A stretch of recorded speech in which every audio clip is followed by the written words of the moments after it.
Good morning, everybody. Hope you're doing fantastically well. It is Connor here, and we are back with the Room Mill. I hope you've got your coffee, your tea, your wine, whenever you are in this beautiful place that we call planet Earth. Guys, look at this. Nostalgia for the OGs in full swing. Yes, we did have the mugs. It tastes so good out of that podcast mug. Interestingly, if you ever want to watch some in full swing content, guys, we do have so many podcasts where I was in contact with footballers, athletes that you can check out on the channel. It will be under a categorized playlist. Go do that. Random fact. There you go, in full swing. Anyway, I hope you've all got a good weekend coming up. Thank God it seems to be getting slightly warmer. When I was talking to you the other day, it was just freezing, wet, minging. And yeah, it just wasn't good. It wasn't good at all. But now it seems to be warming up a little bit. I can tell because when I go out to my car at 5:30, 6 in the morning, I'm not feeling numb. It's going to be a good day. And I am off to Torquay by the sea. What else rhymes with sea? Versatility? That didn't work. But I will be talking about versatility in a little bit. But yeah, what are you doing this weekend, guys? Let me know in the comment section below. Anyway, so the Leeds United retained list was released yesterday. Some surprises, some non-surprises. And when I say surprises, in terms of contracts, Oleksi, there was a contract on the table. Now, there's several reports essentially saying that Oleksi has not been offered a pre-contract. He's not had a contract agreement with anybody. So we're talking about the team out in Turkey. We're talking about Napoli apparently already having an agreement with Oleksi. That simply has not happened. That simply isn't happening at this moment in time. He's still in discussions with Leeds United about a new contract. Very interesting for me because would I like Oleksi to stay? We've mentioned it on the show before. Yes. Would I like Oleksi to stay as a number one defensive capacity? I take sentiment out of it. I look at Leeds United going forward. I look at Leeds United potentially getting European places. Would Oleksi be my starting left back? No, he would not. He would be definitely someone who I would bring off the bench to do a really stellar job. And let's be right, Oleksi coming off the bench would be absolutely unbelievable. His energy, he's like a Duracell bunny, just wouldn't stop. And I feel like him coming off the bench would be the perfect rotation plan for Marcelo Bielsa on that left-hand side. You know Kane has gone. You know Kane has left at long last. Wasim Boy, the legend, gone. And Barry Douglas, who a little bit more of a string to my heart, really. Obviously, Douglas, you could tell every time he put on that white shirt, he really tried his best, but he just didn't put it on enough, did he? He always crocked, always injured, bless him. And he really struggled to get some consistency from his time at Leeds. You know, he was bought from Wolves with a unbelievable price tag, 3 million. He just got promotion with Wolves, 15 assists, 8 goals, and he was left back. So that was quite incredible. We got him for 3 million, but, you know, yeah, it was a good bit of business really there from Wolves. Now we talk about Nandez. We keep talking about Nandez, and the reason we're talking about Nandez at Cagliari is because the deal keeps getting slashed. There is developments in the deal all the time, and it looks like Leeds are heavily interested. We know what is key. It's versatility with Marcelo Bielsa. We spoke about it yesterday. Nandez is the man in that midfield who can plug so many gaps, but plug so many gaps with absolute quality. Left wing, right wing, central midfield, attacking midfield. A very good footballer and someone who is not within the grasps of one of the elite European clubs.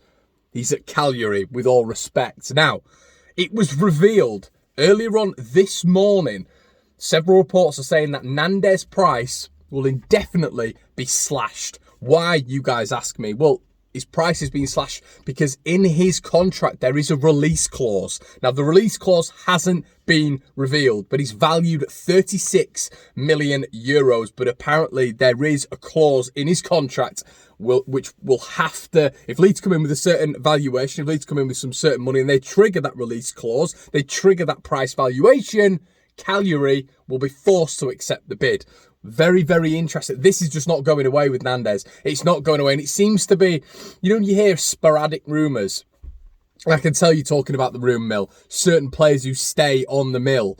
Nandez has stayed on the mill this time. He stayed on the mill. The transfer window hasn't opened at this moment in time, so everyone's going to be coming on thinking, oh, it's not happened yet. It can't happen yet. But Leeds could very well have plans in place, and it seems like it's all there for Nandez. We know we're going to get a midfielder, don't we? We know a midfielder is priority.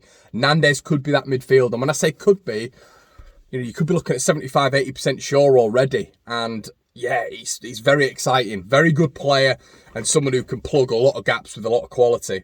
Now, Bild, the European outlet, the European newspaper, have said Hertha Berlin, more developments. Hertha Berlin want to sell Matthias Cunha. They're not upset at selling him. I'm sure they will be, because their squad configuration is going to be of less quality. But they are willing to sell him because they know the prices are going to come. They know they have to sell him this summer because he's had his best season and he's young. So when he's had his best season and he's young, his valuation is going to be through the roof. I don't think next season, the season after, they're going to get any more than what is being quoted right now for Matthias Cunha. 40 million euros. Bild and Kicker have said that Hertha are waiting out for. But Leeds have been quoted by Bild as saying that they are, well, not as saying, as being, I should say, determined to sign him whatever the cost. Don't you love to see it? And where we've been, Rodrigo, 30 million, striker coming in, none of us saw it. The amount we spent last summer, the introduction of Lowy, the presence of the 49ers, what we've spoken about for weeks on the mill. More money, more incentive for these players, more incentive for the club selling them. Would Leeds go to 40 million? We knew with Ben White it was the 35, 40 million mark that we just wouldn't go past. Would we do that for Matthias Cunha now? A healthy position in the league, TV broadcasting rights, obviously the investment coming on the board.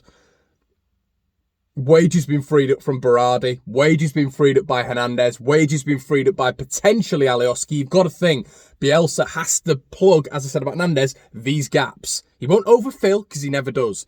But these players here, he will have to fill those gaps. But Hertha will not budge. They will not budge when it comes to the 40 million. They will not be bullied into paying anything more. So it's all going to come down to negotiation. It's all going to come down to whether or not Leeds are willing to spend instalments and just spend 40 million quid in general, quid being euros. So there you go. But that is a massive development. The fact that Hertha have said that they want to sell Matthias Cunha and Leeds are determined to sign him. That's not just a rumour, that's coming from Kicker and Bild. The fact that Hertha wants to sign him and Leeds United are determined, and they are battling Monaco, Atalanta and Napoli for his signature. I think we're in a very healthy position. Now, Victor Orta was on the Phil Hay podcast this morning, and he said that Leeds are extremely ambitious, very ambitious in this window and in general. That he knows, he said on the podcast that he knows that Leeds aren't at the level to attract the biggest names. So this is why Leeds are continuously going for the gems. This is why Leeds, when you look at it realistically, and he was asked about Rodrigo de Paul, he didn't really he gave a bit of an answer. He went round the topic, but he didn't give a proper answer. Have you bid for him? Did you want him? You know, sort of a politician's answer by Victor Orta. But he knows with the big names, Leeds are not going to be able to acquire these huge names. Now Rodrigo de Paul, let's bring it back now. Let's bring it back, Backstreet Boys. He wasn't that sort of player. He wasn't the player who was attracting so much attention last season. He really wasn't. Udinese done really well the previous season, but once again, as I say with Cagliari, I'm not saying any brilliant player who plays for these smaller clubs are not going to attract the attention of big clubs and are not huge signings, but he wasn't a marquee name last summer. Now he is a marquee name. The attention is on him, and that's because throughout the summer, Leeds United were in every sort of publication after him. Everyone was talking to the mates about Rodrigo de Paul, and the interest grew, and now Liverpool are massively interested in him, and I think he will go there, to be quite frank with you. I think he's going to go there. I think they need a replacement for Gini Wijnaldum. It makes more sense. It really does. So he knows that we're not at a stage to attract the biggest names, but he says that we hope to be finding gems, and this is what he's done throughout his tenure at Leeds, hasn't he? There's been more successes than there has been failures with Victor Orta, and I think when he says gems, it's a Rafinha-esque, isn't it? It's a Robin Koch-esque. It's a Diego Llorente. So don't be put off by the fact we're not going for the biggest names out there, but we are going to be hunting for gems, because gems are things that Leeds United and clubs like us are always going to profit from in terms of playing on the field or selling valuation. Rodrigo, My colleague at Leeds Live, Baron Cross, did a really good article about him this morning, or yesterday I think it was, and just was talking about the push-on factor of Rodrigo. He's played 14 games this year. Imagine if he plays 30 games. Imagine if he has 30 games in a Leeds shirt. And he's COVID-free, of course. He had COVID this year. He's had a full year at Leeds United, where some people forget that there is a human level in football. You know, they need to arrive straight away and score 15 goals. Yeah, that doesn't happen. Not amidst the pandemic, not amidst everything that has happened in Rodrigo's period at Leeds United. There needs to be more settling factors. And when he is settled at Leeds United, when he's getting in full swing, I thoroughly believe he's going to be a real player for Leeds, and he could really push us onto those European places. You know, it's ironic that he did come out this week and we're not essentially going to be a Sheffield United. We're not going to be one of those clubs. We are going to push on. That's great to hear. Jack Harrison, deal to be done next week, according to many people. We know that about Jackie. He's going to be our first signing of the window, isn't he? Going to be our first signing, and yeah, there's some news for you there, guys, but apparently the announcement is going to be imminent. Jack Harrison to Leeds, 10 to 15 million quid, which realistically, when you look at his stats, it's going to be an unbelievable sign. I would like to see Jackie have a little bit more consistency sometimes in the crossing department. You guys know my little bones with that, but listen, if he had consistency in the crossing department, he literally would be on the lips of the top clubs in world football, because he's got everything else to his game, hasn't he? So, guys, hope you enjoyed. Have a lovely weekend. I'm still undecided whether or not I'm going to be doing the room mill on Saturdays or Sundays. It seems like you guys are out with your families and you're not as interested on weekends, which I fully understand. Nearly beat the horn. If you wouldn't mind liking, commenting and subscribing, guys, I try not to ask you that much, to be honest, because I hate those channels. Just click off those channels who are just like, comment, subscribe. We've got a target goal of 1,000. Relax. Just do the content. So yeah, if you wouldn't mind doing it anyway, yeah, I ask you at the end for about 10 seconds, but I don't pepper the videos with it at all.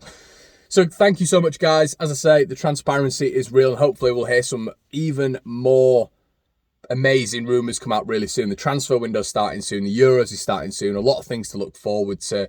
Leeds United, we know, guys, we're on our way back. I'll see you in a bit. Cheers.